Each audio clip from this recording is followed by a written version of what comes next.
માનનીય શરદ પારેખ સાહેબ પોતાના જીવનનું લઈને આવ્યા, તેમનો ખાસ આભાર માનું છું. ખૈરીપાડા મંડળી ગારદાથી પણ જીવવાનો આવ્યા છે, ખૂબ ખૂબ આભાર. અને મારી સાથે સાથી સેવકો જહીલ અને આકાશ. આકાશ તો યજમાન છે, બરાબર. આપણે બધા એમની મંડળીમાં આવ્યા છીએ. બંને પારેખ સાહેબનો પણ આભાર માનું છું. ને આજે જે આયોજન થયું કે આપણે બધા ભેગા મળી શકીએ, જેમણે આયોજન કર્યું છે CNI મંડળા મંડળીના પારેખ સાહેબ અને ખાસ કરીને મારું કુટુંબ વિપુલ અને સિલાસ, એ કુટુંબનો પણ આભાર માનું છું. અને ખાસ તો ખાપજી કેન્દ્ર, સરસ ટેકરી પર સુંદર પ્રભુ મંદિર, અને એમાં આપણને તક મળી, તેથી ખાપજીના પારેખ સાહેબ સહિત તમામ આગેવાનો અને કેન્દ્રના ભાઈ બહેનોનો પણ આપણે આભાર માનીએ છીએ. વસંત કામદાર સાહેબનો પણ ખાસ આપણે આભાર માનીએ છીએ. એમણે કીધું હતું કે વડીલ ગુરુજી એવું મને કીધું, બરાબર, પણ વાસ્તવમાં એવું નથી. ખરેખર એ અમારા બહુ જ હિતેચ્છુ છે અને અમારા સપોર્ટર છે, બરાબર. એ તો જો કે બધાને સપોર્ટ કરે, પણ ખાસ પાછલા વર્ષોમાં જ્યાં જ્યાં જરૂર પડી ત્યાં અમારા પડખે ઊભા રહ્યા. ખાસ કરીને કિડની ટ્રાન્સપ્લાન્ટના સમયે અમને દવાખાને અમારી મુલાકાત લીધી, પ્રાર્થના સાથે અમને ઉત્તેજન આપ્યું ને આખી પરિસ્થિતિ છે. વસંત કામદાર સાહેબની એક ખૂબી છે, અથવા તો જેને આપણે ગુડનેસ કહીએ ને, બહુ સારા પણ ઉત્તમ બહુ મોટી વ્યક્તિ છે, બરાબર. પણ તેમ છતાં જ્યાં જાય ત્યાં સંદેશો આપતા પહેલાં એક વાત આવશે, એમના પારેખ સાહેબને યાદ કરશે. પારેખ સાહેબે બધાને શુભેચ્છા પાઠવી છે, ગમે તેમ પણ પારેખ સાહેબને યાદ કરશે. અને જો વોટ્સએપ પર, યુટ્યુબમાં એમના જે સંદેશાઓ હશે ત્યાં પણ તમે જોશો તો એ સંદેશા પહેલાં પોતાના પારેખ સાહેબનો આભાર માનશે, બરાબર. અને એના ભાગરૂપે જ એમણે મને કીધું કે વડીલ કે ગુરુ, બાકી એવું નથી, બરાબર. અને તેથી ફરી એકવાર આ પ્રભુના દાસ વસંત કામદારને માટે આપણે ઈશ્વર પિતાનો આભાર માનીએ છીએ. પોતે ગીતો રચનાર છે, ગીતો ગાનાર છે, સંગીત ને બહુ ખૂબીથી ખ્રિસ્તી શિક્ષણમાં તેઓ એને વાપરે છે. એટલું જ નહીં, પણ તેઓ સારા લેખક પણ છે. ખ્રિસ્તી સાહિત્યમાં જ નહીં, પણ જે ન્યૂઝપેપર છે એ ન્યૂઝપેપરની અંદર પણ એમના લેખો આવે છે, બધા વાંચવા જેવા હોય છે અને બહુ જ સારા હોય છે. સારું, તો અત્યારે આપણે જે સંદેશામાં જવાનું હોય, જો તમે કામદાર સાહેબના સંદેશામાં એક વચ્ચે જો ધ્યાન આપ્યું હોય તો તેઓ આપણને ઘણી બધી રીતે ઉત્તેજન આપી રહ્યા હતા, બહુ જ રીતે. અને તેમાં હવે પછીનું જે તેમનું સેશન હશે એમાં આપણને લગભગ આત્મિક રીતે દોરશે, બરાબર. તો એ જ સંદેશા તરફ જઈએ તે પહેલાં આપણને જે અહીંયા નિમંત્રણ મળ્યું છે, એ નિમંત્રણ કોઈકના માધ્યમથી ગમે તે રીતે મળ્યું હોય, એ તો એ નિમંત્રણને માટે ઈશ્વર પિતાનો આપણે આભાર માનીએ છીએ. પરંતુ ખરેખર તો એ પરમેશ્વરે આપણને નિમંત્રણ આપ્યું છે. અને પરમેશ્વરે જ્યારે આપણને નિમંત્રણ આપ્યું છે ત્યારે આપણે જેવા હોઈએ તેવા જ પ્રભુ આપણો સ્વીકાર કરે છે. આ સત્યને પણ જાણીએ, સમજણ પડે છે. અત્યારે આપણે જેવા હોય તેવા પ્રભુ આપણો સ્વીકાર કરે છે. અને એના લીધે પરમેશ્વર આપણને બોલાવે છે. અને એના માટે યશાયા પ્રબોધકનું પુસ્તક, તેનો પહેલો જ અધ્યાય અને 18મું વચન, તમારી પાસે બાઇબલ હોય તો તમે કાઢશો, કારણ કે એ વચનથી આપણે સંદેશાની શરૂઆત કરીએ છીએ. પહેલી બાબત તો એ સમજશો કે તમે જેવા છો તેવા. આજે આપણે પાઉલના જીવનમાંથી ઉત્તેજન મેળવવાના છીએ, અને એ પાઉલના જીવનમાંથી ઉત્તેજન મેળવીએ તે પહેલાં આટલું સત્ય જાણવાની જરૂર છે કે આપણે જેવા છીએ તેવા પ્રભુ આપણને ચાહે છે, આપણા પર પ્રેમ કરે છે, તે આપણને નિમંત્રણ આપે છે. તો યશાયા પ્રબોધકનું પુસ્તક તેનો 1લો અધ્યાય 18મું વચન હું બોલાવીશ અને તમે મારી પાછળ જેટલું બોલવું એટલું બોલજો.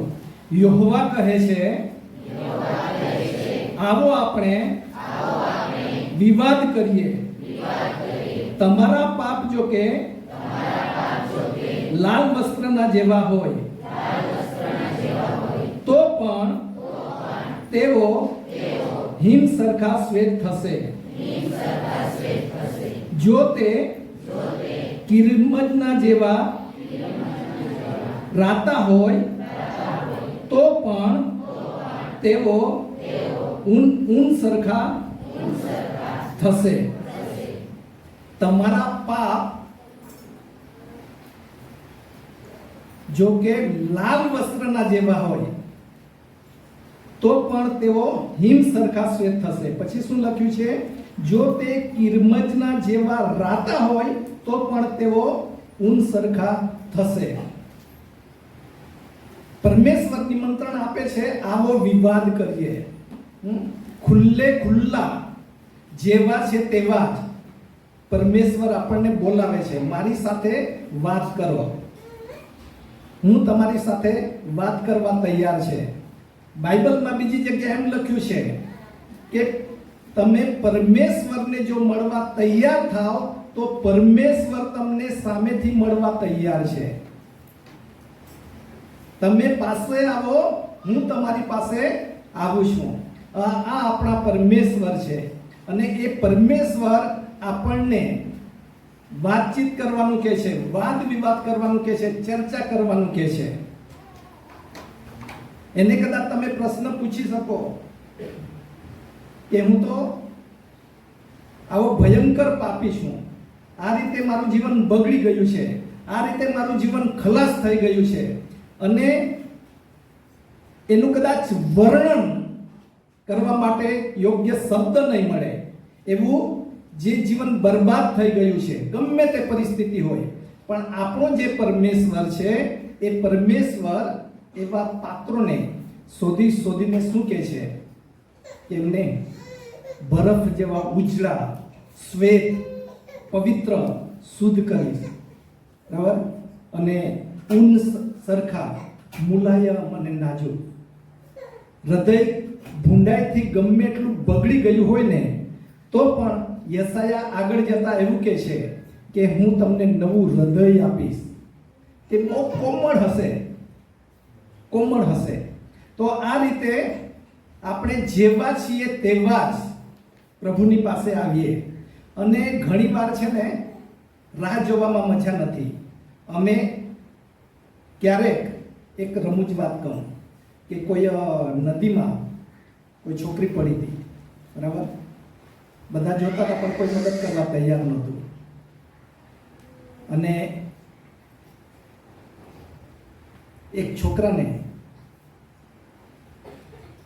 ઓચિંતા જ આપણે કૂદતા જોઈએ છે અને આખરે છોકરીને બચાવી લેવામાં આવે છે અને બધાએ બહુ તાલી પાડી, અભિનંદન આપ્યા. પછી ધીમે રહીને એણે સાથે હતા એમને પૂછવા પ્રયત્ન કર્યો કે મને ધક્કો કોણે માર્યો? આ ધક્કો મારનાર તો ખોટું કામ કરે કહેવાય ને. પણ એને ખબર હતી કે આને છે ને થોડુંક તો તરતા આવડે છે, પેલું મરી જાય છે, બરાબર, જોખમ તો ઉપાડવું પડે ને. તો ધક્કો પણ ક્યારેક મારવો પડે છે, બરાબર. અમે એવું જ કરીએ છીએ, તમને ઉત્તેજન આપીએ છીએ કે તમારા મારફતે તમે તો બચી જાઓ પણ બીજાને પણ તમે બચાવી શકો. આ કદાચ આ બે જુવાનો એવી જ હાલતમાં છે, બરાબર, સેવામાં ગયા છે, બરાબર, અને કોઈકે એમને ધક્કા જેવું માર્યું હશે, બરાબર. પણ ઈશ્વર પિતાનો આપણે આભાર માનીએ છીએ કે ઘણીવાર બાળકો, મારા જેવા બાળકો ખોટું કામ બી કરે છે, કોઈકને ધક્કો મારે, પાડી દેવા નહીં. તો આપણો જે પરમેશ્વર છે દયાળુ છે. ગમે તેવું જીવન બગડી ગયું હોય, એક સ્ત્રી પાત્ર આપણે લઈશું જેનું નામ પરમેશ્વર એટલો દયાળુ ને કરુણાળુ છે ને ઘણીવાર નામ નથી લેતા, બરાબર. સમૃની બાઈ સાથે વાત કરી બધાને ખબર છે ને સમૃદ્ધિની બાઈ વિશે. એને પણ પ્રભુએ મુલાકાત લીધી ને એનું જીવન બદલી કાઢ્યું. ગમે તેવું સમાજમાં કે જગતમાં ગમે તેવું આપણું જીવન હોય, પણ આપણો જે પરમેશ્વર છે તે બોલાવે છે, આવો વિવાદ કરો. તમારું જીવન ગમે તેવું ખલાસ થઈ ગયેલું હોય ને, પણ એ બદલી શકે છે. એના માટે તો પ્રભુ ઈસુ ખ્રિસ્ત આ જગતમાં આવ્યા. તે આજે પણ આપણા પર પ્રેમ કરે છે, માટે વસંત કામદાર સાહેબ જેવા સેવકો આજે મોકલે છે, ચાલુ રાખ્યું છે. બરાબર. બીજી એક સ્ત્રી વિશે વાત. જો જગત કેવું છે તમે જુઓ કે એક સ્ત્રીને જ્યારે વ્યભિચારમાં પકડી અને ઈસુ પાસે લઈ આવ્યા, એમાં ઈસુનું પણ પરીક્ષણ હતું ને પેલા બેનને પણ કાયદેસર, બોલો, જૂના કરારમાં જે નિયમો હતા એમાં કાયદેસર એને પથ્થરે મારી નાખવાની વાત આવી. આ દુધિયા છે, બરાબર. પણ એને પ્રભુ ઈસુ ખ્રિસ્તે શું કીધું? તને કોઈએ માર્યું? મારનારા કાં ગયા? પછી શું કીધું ખબર? હવેથી તું પાપ કરતી નહીં. તો આપણો પ્રભુ તો જે પણ એમની પાસે આવે છે કોઈને કાઢી મૂકતા નથી. તો આપણો જે શાસ્ત્ર પાઠ છે એમાં પાઉલની વાત છે, બરાબર. પાઉલ જે કાંઈક લખે છે ત્યારે પાઉલ જે સાઉલ માંથી પાઉલ બન્યો. તો એના માટે તો બાઇબલ માંથી આપણને જાણવા મળે છે કે મંડળીને ભયંકર સતાવણી કરનાર હતો, તે ખૂની હતો. તેના માટે એમ લખવામાં આવ્યું છે કે તે ખ્રિસ્તીઓને શોધીને, એવો શબ્દ છે, શું છે? શોધીને મારી નાખનાર હતો. મોટા પાયા ઉપર લોકોને મારી નાખવા માટે તો એને કાયદેસર રોમન સરકાર પાસેથી પરવાનગી લીધી. પ્રભુ એ સાઉલ ખૂની એમાંથી એને બદલીને પાઉલ અને પાઉલ સંત બનાવે છે. સમજણ પડે છે? પ્રભુની પાસે આવીએ, જેવા છીએ આવ્યા, આપણું જીવન પ્રભુ બદલી નાખે છે, બરાબર. સાઉલમાંથી પાઉલ, ખૂનીમાંથી હવે આત્માઓને બચાવનાર પરમેશ્વરનું મહાન, પ્રભુને માટે કંઈ પણ કરી છૂટે, જીવને પણ જોખમમાં મૂકીને ઝંપલાવે એવું પવિત્ર પાત્ર એ પાઉલ થયો.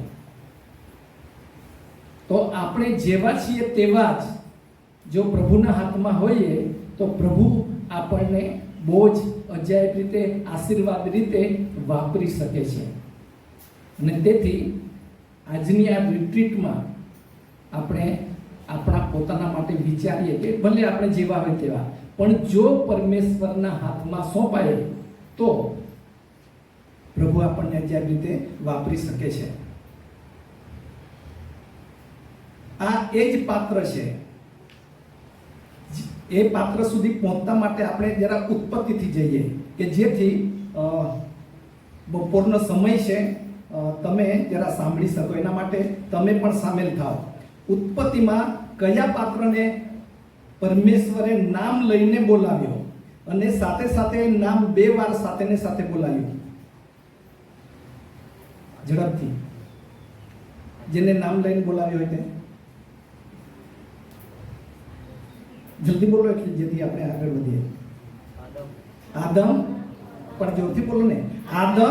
આદમ. પરમેશ્વરે આદમને બોલાવ્યો. એ પહેલા તો આદમ અને હવા પાપ કરી ચૂક્યા હતા. ઈશ્વરની દૈવી પવિત્ર જે હાજરી છે એ એમણે ગુમાવી દીધી હતી. હવે એ લોકો શારીરિક રીતે, ભૌતિક રીતે જીવતા હતા. આત્મિક સંગતનું મરણ એટલે પરમેશ્વરની ગેરહાજરી, એની સંગતની ગેરહાજરી, એ પરમેશ્વરની દિવ્ય હાજરી ગુમાવી દીધી હતી. અને એવા પાપી અવસ્થામાં જ્યારે આદમ આવ્યો ત્યારે પૂરેપૂરો આદમને છોડી નહીં દીધો, પણ સામેથી પરમેશ્વર એની પાસે ગયા એદનવાડીમાં અને શું કીધું? આદમ તો સંતાઈ જતો હતો, બરાબર. પણ પરમેશ્વરથી ગમે તેટલા તમે સંતાવા પ્રયત્ન કરો તો પણ પરમેશ્વર તો આકાશમાં હોવા છતાં તેની દ્રષ્ટિ પૃથ્વી ઉપર તમામ માનવજાતના હૃદય તરફ જુએ છે, દરેક વ્યક્તિને જુએ છે. આપણી પરિસ્થિતિ તેની જાણ બહાર છે જ નહીં. આપણને એવું લાગે કે પરમેશ્વર જોતા નથી ને જાણતા નથી, મારા દુઃખમાં કોઈ ભાગીદાર નથી, મને તરછોડી દેવામાં આવ્યા છે, મૂકી દેવામાં આવ્યા છે, એવું લાગે. એ પરિસ્થિતિની અંદર પણ બાઇબલ એમ શીખવે છે કે પરમેશ્વર ખોવાયેલું શોધવાને તારવા સારું પાપીઓનો ઉદ્ધાર કરવા માટે પ્રભુ ઈસુ ખ્રિસ્ત આ જગતમાં આવ્યા. એ પરમેશ્વર આજની આ રિટ્રીટ મારફતે પણ તમારી પાસે આવે છે અને તમને કહે છે કે આવો મારી સાથે વિવાદ કરો. બરાબર? ત્યાર પછી આપણે આગળ જઈએ. કોઈ એવું પાત્ર છે ઉત્પત્તિના પુસ્તકમાં કે બીજાને પણ કીધું હોય જેનું નામ 2 વાર લેવામાં આવ્યું હોય? ઝડપથી.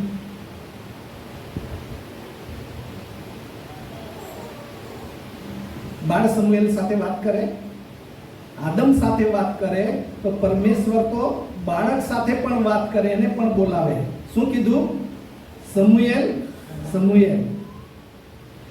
પછી ત્યાર પછી બહુ મોટા માણસ મૂસાના તેડામાં શું કીધું? મૂસા, મૂસા. ને આ રીતે આપણે બાઇબલમાં અનેક પાત્રોને જોઈએ છે. અને નવા કરારમાં આવ્યા પછી પણ આપણે જોઈશું. કોઈ બેનનું નામ લીધું છે નવા કરારમાં જેનું નામ 2 વાર સાથે સાથે બોલાતું હોય એવું? બહુ સેવાભાવી હતી. માર્થા, માર્થા. અને ત્યાર પછી આ જે પાત્ર વિશે આપણે વાત કરીએ છીએ એને પણ શું કીધું? Soul, soul. શું કીધું? Soul, soul. અને સાઉલે પ્રત્યુત્તર આપ્યો અને કહ્યું કે પ્રભુ તું કોણ છે? અને પ્રભુ ઈસુએ કીધું કે આર પર લાત મારવી એ સહેલી નથી. બરાબર? તું જે કરી રહ્યો છે એ પરમેશ્વરની વિરુદ્ધનું કાર્ય છે. કારણ કે પ્રભુ ઈસુ ખ્રિસ્તે સ્પષ્ટ કહ્યું કે મંડળી, પ્રભુ ઈસુ ખ્રિસ્તની જે મંડળી છે એ મંડળી પ્રભુ ઈસુ ખ્રિસ્તનું શરીર છે. આપણે પ્રભુ ઈસુ ખ્રિસ્તના શરીરના અવયવો છીએ. એટલે કે પ્રભુ ઈસુ ખ્રિસ્ત એ સાઉલને એમ કહેવા માંગતો હતો કે તું જ્યારે ખ્રિસ્તી લોકોને, મારા લોકોને સતાવે છે ત્યારે ખરેખર તો તું મને સતાવે છે. મારા લોકોને સતાવે, મને સતાવે છે. જે પરાણી કે પરોણ હોય છે લાકડાનું, હવે કદાચ ઘણાને જોવા નહીં મળે, પણ પહેલાં તો ઘરે ઘરે હતું. જે લોકો ખેડૂત હતા એમને એ જે લાકડી હોય છે એ લાકડીના એક છેડે એવું લોખંડનું સાધન ગોઠવવામાં આવે છે કે જેનાથી હળ કે કરબને ચોખ્ખું કરવા માટે એ સાધન મૂકવામાં આવ્યું છે. અને સામેના છેડે એક નાની ખીલી ઘસી ઘસીને બોળી દાળ એવી એ લાકડામાં ભોંચેલી હોય. એ પરોણીમાં જે છેલ્લે એ તાર કે ચૂક ખીલી જે ચોંટાડેલી હોય એને આર કહેવામાં આવે. જે બળદ બહુ તોફાન કરતો હોય એને કબજામાં રાખવા માટે ખેડૂત એને આરથી કંટ્રોલ કરે. બરાબર? અને એ પરિસ્થિતિની અંદર પરમેશ્વરે એ પાઉલ સાથે વાત કરી, એનું નામ પણ બદલી કાઢ્યું અને એનું કામ પણ બદલી કાઢ્યું. ને આ રીતે આપણે જોઈશું તો પરમેશ્વર આપણને પૂરેપૂરા બદલી નાખે છે. ને આપણા બદલાણને માટે પરમેશ્વરની સહાય અને મદદ જરૂરી છે. માટે આપણે જેવા છે તેવા જ પરમેશ્વરની પાસે આવીએ એ બહુ જરૂરનું છે. કારણ કે કેટલાક વળગી રહેનાર પાપ એટલા બધા જિદ્દી હોય છે કે જે આપણી મેળે એ પાપને આપણે છોડી શકતા નથી. પ્રાર્થના દ્વારા આપણે પરમેશ્વરની મદદ માંગવી પડે છે. એ આંધળો ગતિ પોતાની રીતે દેખતો થઈ શક્યો નહીં, પણ જ્યારે એણે હાથ મારી, ઓ દાઉદના દીકરા મારા પર દયા કર, ત્યારે પ્રભુ ઈસુ ખ્રિસ્તે તરત જ એ હાક સાંભળી અને એ આંગળા બાર્તિમાઈને દેખતો કર્યો. આવી જ રીતે જ્યારે પ્રભુ પાસે આપણે આવીએ ત્યારે પણ આપણે પ્રભુ સાથે વાત કરવી પડે છે અને પ્રભુને કહેવું પડે છે કે પ્રભુ, હું આ રહ્યો, આ રહી, જેવો છો તેવો જ હું તમારા હાથમાં સોંપું છું. પ્રભુ, તમે મને બદલી નાખો. અને પ્રભુ આપણને બદલી નાખવા માટે તત્પર છે, બદલી નાખવા માટે તત્પર છે. અને તેથી તે આપણને અપૂર્ણતામાંથી સંપૂર્ણતા તરફ એક પાયરીએ લઈ જવા માટે તે શરૂઆત કરે છે આપણા જીવનની અંદર. પ્રભુ આપણને પકડી પાડે છે અને પછી જે શાસ્ત્ર પાઠ વાંચ્યો છે એની અંદર આ શબ્દ પ્રયોગ થાય છે કે મેં પણ પ્રભુને પકડી પાડ્યો છે. જો કે પકડી પાડીને સંપૂર્ણ કર્યું એવું પાઉલના પક્ષે માનતો નથી, પણ પાઉલ એ સમજે છે કે હવે મારી જે શુભ શરૂઆત થઈ છે નવા જીવનની, જે હું ખૂની હતો, સતાવણી કરનાર હતો, જનૂની હતો, અને એટલું જ જનૂન પાછા બીજા લોકોમાં પણ એ જનૂનપૂર્વક આ કામમાં સામેલ થાય એવા બીજા લોકોને હું ઉશ્કેરનાર હતો, ખોટા માર્ગે લઈ જનાર હતો. પણ હવે એ કામ ત્યાં પ્રભુ ઈસુ ખ્રિસ્ત મારફતે બદલાઈ જાય છે. હવે તેને બીજા લોકોને માટે દુઃખ સહન કરીને પણ એ આત્માઓને પ્રભુ ઈસુ ખ્રિસ્તની પાસે લાવવું, એમને ઓળખ આપવી, એવા મહાન અને પવિત્ર અને પૃથ્વી પર આશીર્વાદિત કામને માટે આ બદલાણ પામેલું પાત્ર, સાઉલમાંથી પાઉલ થયેલું પાત્ર એ કામે લાગે છે. કારણ કે પ્રભુએ એને તેડું આપ્યું, એને બોલાવ્યો. તમને અને મને વિવિધ પ્રકારે પ્રભુ બોલાવે છે અને કામ સોંપે છે, તેડું આપે છે.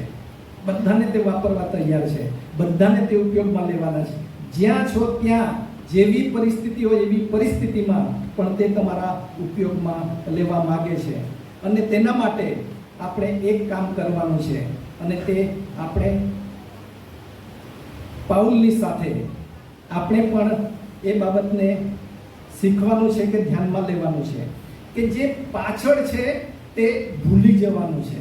આપણો ભૂતકાળ ગમે તેવો હોય એ જલ્દી ભૂલાતો નથી. એને ભૂલવા માટે પણ પરમેશ્વરની કૃપાને આપણે ધ્યાનમાં લેવાની છે. ભૂતકાળ જે થઈ ગયો એ થઈ ગયો, એનાથી કોઈ લાભ નથી.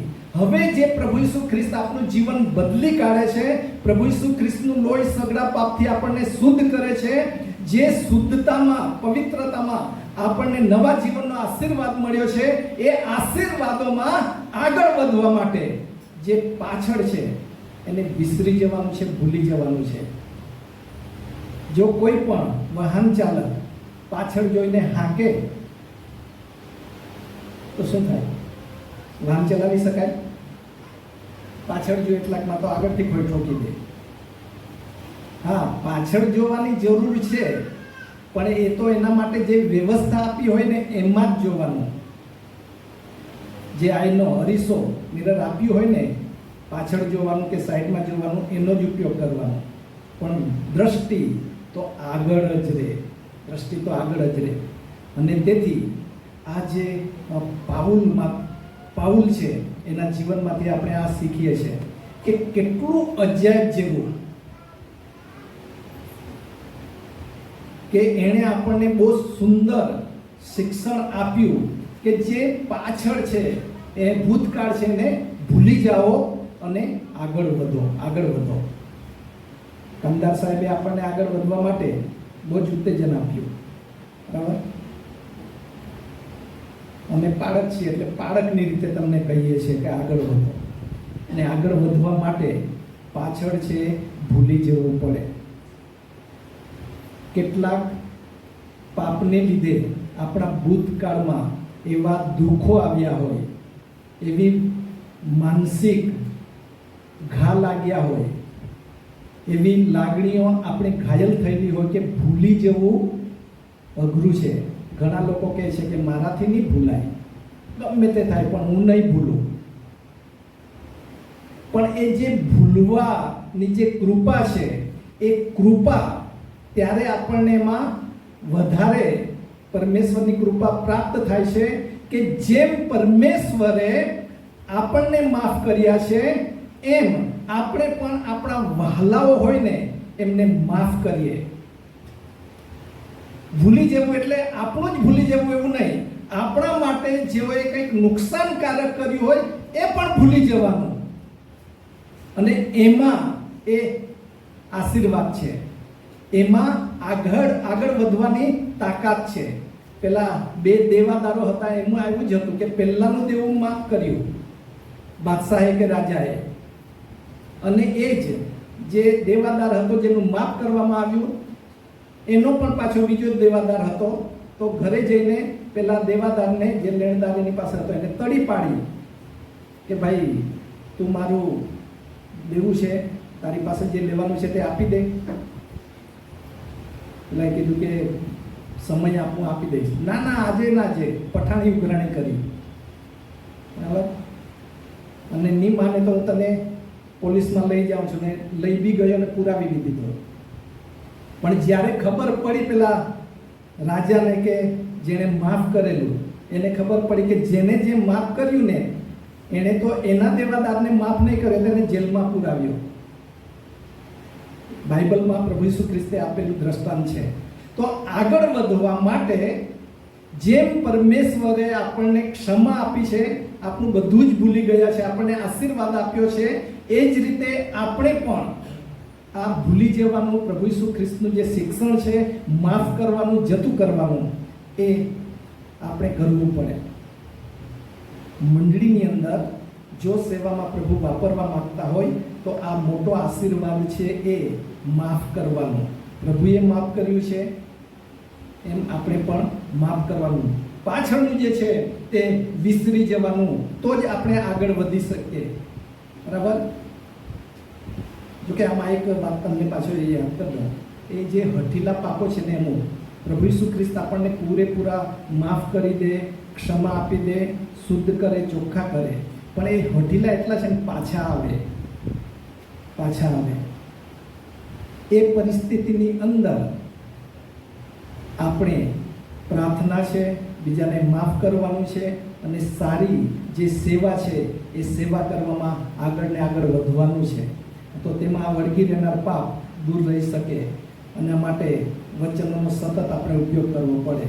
બહુ જૂનું કોઈક વાક્ય છે ને, બાઇબલના જે વચનો છે એ વચનો, જુવાન માણસ પોતાનો જીવનક્રમ કઈ રીતે શુદ્ધ કરી શકે. પરમેશ્વરના જે વચનો છે, વચનો પ્રત્યે સાવધ રહેવાથી, વાંચવાથી, એમાંથી જે સભાનતા આવે છે, જાગૃતતા આવે છે, એને લાગુ કરવાની યોગ્ય ડહાપણ મળે છે, એના એ વચનોથી આપણે શુદ્ધતામાં, પવિત્રતામાં રહી શકીએ છીએ. અને માટે કોઈકે કહ્યું છે, શું કીધું છે જે બાઇબલ આપણને શામાંથી દૂર રાખશે? પાપથી. અને બીજું શું આવે? પાપ બાઇબલથી દૂર રાખશે, એવું ને? પાપ બાઇબલથી દૂર રાખશે, અને બાઇબલ આપણને પાપથી દૂર રાખશે. જો પાપથી દૂર રાખવું હોય તો કોણ મદદ કરશે? બાઇબલ. અને બાઇબલને જો દૂર રાખ્યું તો પાપ આવ્યું જ છે માનવાનું. બરાબર. બહુ વર્ષો પહેલાં હું જ્યારે વિદ્યાર્થી હતો ત્યારે એક પાડક સાહેબના જીવનમાં બહુ તકલીફ આવી, બહુ મુશ્કેલી આવી. એટલે સુધી કે પાડક સાહેબની સેવામાંથી મુક્તિ આપી દીધી. પછી મને થયું કે, એટલે હું તો હજુ વિદ્યાર્થી જ હતો, એટલે મને બીક લાગી કે આવું બી થાય. એટલે હું ગભરાયો. પછી આમ કેમ થયું? પછી તપાસ કરતા ખબર પડી કે લાંબા સમયથી પાડક સાહેબે પ્રાર્થના કરવાનું તો બંધ કર્યું હતું, પણ બાઇબલ વાંચવાનું પણ બંધ કર્યું. જીવનમાં પણ પ્રાર્થના નહીં હોય અને બાઇબલ વાંચવાનું બંધ થઈ જાય તો આ હાલત થાય. કહેવાની મતલબ એ છે કે બાઇબલ એ આપણને સામર્થ્ય આપે છે, શક્તિ આપે છે પાપથી દૂર રહેવાને માટે. અને તેથી તમે જુઓ તો જે પાઉલ છે એ પાઉલ શાસ્ત્રનો બહુ જ ઊંડાણથી અભ્યાસી હતો. જૂના કરારના બધા જ ભવિષ્ય જે વચનો હતો એ જાણતો હતો. પ્રભુ ઈસુ ખ્રિસ્તના આગમન સંબંધી પણ તે જાણતો હતો. પ્રભુ ઈસુ ખ્રિસ્તના ઉદ્ધારમાં પણ એ જાણતો હતો.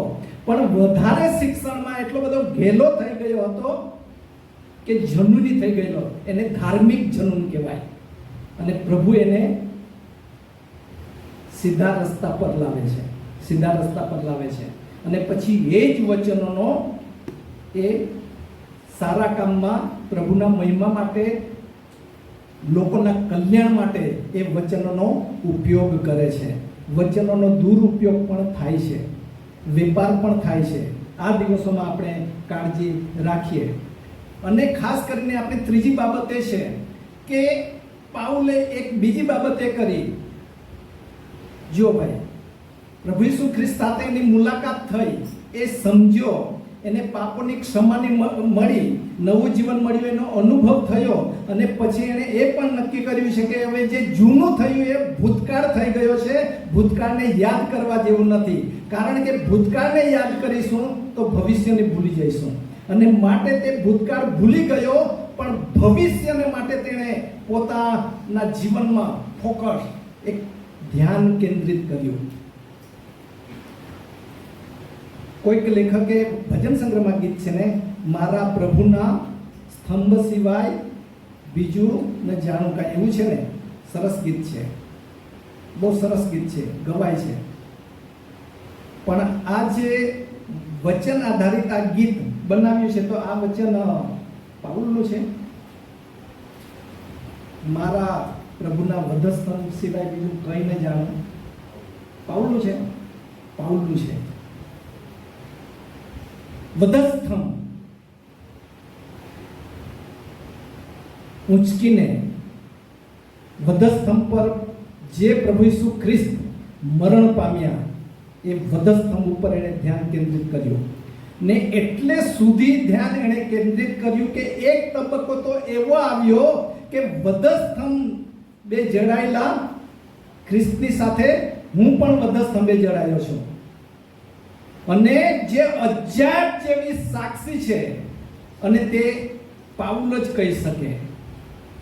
એ સ્તર, એ ઊંચાઈએ જતા તો ખબર નહીં જવાય કે કેમ. એક પ્રશ્ન, જવાની તો વાત શું, વિચારી પણ નહીં શકે એવું બહુ જ ગહન સ્ટેટમેન્ટ વચન એના મુખે બોલાયું. શું કીધું ખબર? હવે હું નહીં, પાઉલની અંદર શું કહે છે કે હવે પાઉલની અંદર પાઉલ નહીં, પણ કોણ જીવે છે? પ્રભુ ઈસુ ખ્રિસ્ત જીવે છે. એવું એને લક્ષ્ય રાખ્યું, એના જીવનને એવું ફોકસ, પ્રભુ ઈસુ ખ્રિસ્તને માટે એવું કેન્દ્રિત જીવન કર્યું કે આ ઊંચાઈ સુધી ગયો.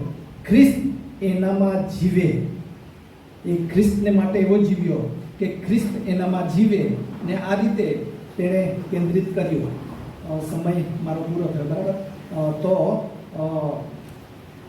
બિલોરી કાચ, કેટલા જાણે છે પેલું બિલોરી કાચ?